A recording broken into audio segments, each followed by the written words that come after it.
Hello. Eyebrow shaping और facial symmetry के इस दिलचस्प विश्लेषण में स्वागत है। ये जानना सच में हैरानी भरा है कि कैसे आईब्रोज को थोड़ा सा आकार देना किसी भी चेहरे के संतुलन यानी फेशियल सिमेट्री पर सीधा असर डालता है। सोचिए, एक छोटा सा बदलाव और पूरे चेहरे की बनावट एकदम निखर जाती है। गोल चेहरा या लंबा चेहरा, आखिर परफेक्ट आईब्रो शेप क्या है? अक्सर लगता है ना कि कोई एक खास आकार सब पर अच्छा लगेगा, लेकिन सच्चाई कुछ और ही है। हर चेहरे की बनावट बिल्कुल अलग होती है और वही बनावट तय करती है कि परफेक्ट आईब्रो एस्थेटिक आखिर क्या होगा। तो चलिए शुरू करते हैं। आज की इस कैनवस फर्स्ट मास्टर क्लास को हम 4 मुख्य हिस्सों में समझेंगे। आईब्रोज की कला, चेहरे और ब्राउज शेप का मिलन, परफेक्ट ब्राउज के 6 कदम और आखिर में आखिरी पॉलिश। पहला हिस्सा है आईब्रोज की कला यानी कैनवस को समझना। देखिए, किसी भी तरह का मेकअप टूल उठाने से पहले चेहरे को एक कैनवस की तरह समझना बहुत जरूरी है, क्योंकि खूबसूरती के मामले में कोई वन साइज फिट्स ऑल जैसा यूनिवर्सल नियम नहीं होता। हर किसी के चेहरे की बनावट एकदम अनोखी होती है। इसलिए चेहरे पर सिमेट्री लाने के लिए आईब्रोज के आकार को कस्टमाइज करना सबसे जरूरी कदम हो जाता है। बिना आधारभूत बनावट को समझे परफेक्ट शेप पाना लगभग नामुमकिन है। अब आते हैं दूसरे हिस्से पर, चेहरे और ब्रो शेप का मिलन, जिसे हम ज्योमेट्रिक हार्मनी भी कह सकते हैं। यही वो समय है जब अलग अलग चेहरों की ज्यामिति यानी ज्योमेट्री को उनके सबसे बेहतरीन आईब्रो स्टाइल्स के साथ में लाया जाता है। और ये टेबल इस बात को बेहतरीन तरीके से समझाता है। जैसे एक ओवल चेहरे को प्राकृतिक रूप से बैलेंस्ड माना जाता है, तो इस पर सॉफ्ट एंगल ब्राउज अच्छे लगते हैं। वहीं एक हार्ट शेप चेहरे में बड़े मत्थे को बैलेंस करने के लिए राउंडेड ब्राउज की जरूरत होती है। अगर स्क्वायर शेप है तो शार्प जॉ लाइन को नरम दिखाने के लिए सॉफ्ट और राउंडेड ब्राउज का चुनाव एकदम परफेक्ट रहता है।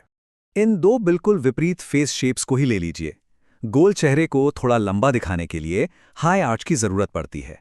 दूसरी तरफ एक लंबा चेहरा है, जिसे चौड़ा दिखाने के लिए फ्लैट या स्ट्रेट ब्राउज चाहिए होते हैं। जरा सोचिए, अगर गलती से किसी लंबे चेहरे पर हाई आर्च बना दिया जाए तो क्या होगा? सिमेट्री बिल्कुल बिगड़ जाएगी और चेहरा और भी लंबा लगने लगेगा। तो ये हाई आर्च आखिर है क्या? इसका अर्थ है उठे हुए और नोकीले आईब्रोज। गोल चेहरों के लिए इस ज्योमेट्रिक स्टाइल की इतनी सिफारिश इसलिए की जाती है क्योंकि ये आकार लंबाई का एक भ्रम यानी इल्यूजन पैदा करता है। इसकी मदद से एक गोल चेहरा नेचुरल रूप से थोड़ा पतला और बेहद शार्प दिखाई देने लगता है। तीसरा हिस्सा, परफेक्ट ब्राउज के 6 कदम यानी एप्लीकेशन टेक्निक। कैनवस और आइडियल शेप को पहचान लेने के बाद अब बारी आती है असली एप्लीकेशन की, जो किसी भी ब्राउज को प्रोफेशनली शेप करने का आधार है। हर बेहतरीन काम की शुरुआत सही औजारों से होती है, राइट? ग्रूमिंग का सबसे पहला कदम इस कमाल के टूल की मांग करता है, जिसे स्पूली ब्रश कहते हैं। आउटलाइन बनाने से पहले ब्राउज को ऊपर की तरफ कोम करना बहुत जरूरी है। ऐसा करने से ब्राउज के बीच के नेचुरल गैप्स और प्राकृतिक ब्राउ लाइन पूरी तरह उजागर हो जाती हैं। फिर ये 6 कदम एक के बाद एक आगे बढ़ते हैं। शुरुआत ग्रूमिंग से होती है, जिसके बाद आउटलाइन बनाई जाती है। आउटलाइन बनाते वक्त आईब्रो के निचले हिस्से से एक हल्की लाइन खींची जाती है जो बिल्कुल नेचुरल शेप के साथ चले। इसके बाद बारी आती है फिलिंग की, फ्रंट पार्ट को मैनेज करने की, ब्लेंडिंग और आखिर में हाईलाइट करने की। यहाँ सबसे अहम बात यह है कि जब पाउडर या पेंसिल से फिलिंग की जाए तो छोटे छोटे बालों जैसे निशान यानी हेयर लाइक स्ट्रोक्स बनाए जाने चाहिए। और याद रखने वाली सबसे जरूरी बात, शुरुआत हमेशा बीच से करें और पीछे की तरफ जाएं। इस तकनीक को अपनाने से ब्राउज बिल्कुल असली और नेचुरल लगते हैं। कदम 4 और 5 इसलिए बहुत जरूरी हैं ताकि ब्राउज में एक कड़क या हार्श लुक ना आए। देखिए, कोई नहीं चाहता कि उसके आईब्रोज किसी 90s के कार्टून विलन जैसे दिखें, है ना? इसलिए आईब्रो के आगे के हिस्से को हमेशा हल्का रखना चाहिए और वहां ज्यादा प्रोडक्ट लगाने से बचना चाहिए।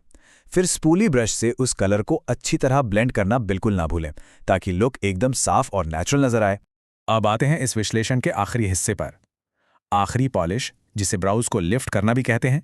यह पूरी प्रक्रिया का अंतिम कदम है। आखिरी टच के रूप में आईब्रो के ठीक नीचे यानी ब्राउ बोन पर थोड़ा सा कंसीलर या हाइलाइटर लगाना होता है। ये एक छोटा सा कदम पूरे आईब्रो को ऊपर उठा देता है। इससे न सिर्फ आकार उभर कर आता है, बल्कि एक बहुत ही शार्प और प्रोफेशनल फिनिश मिलती है जो चेहरे की सिमेट्री को पूरा करती है। तो इस आखिरी विचार पर गौर कीजिए, क्या एक मामूली सी आईब्रो पेंसिल सच में पूरे चेहरे का आकार बदल सकती है? आज के इस विश्लेषण से ये बिल्कुल स्पष्ट हो गया है कि हाँ, बिल्कुल बदल सकती है। चेहरे की सिमेट्री पर इसका प्रभाव सच में हैरतअंगेज होता है।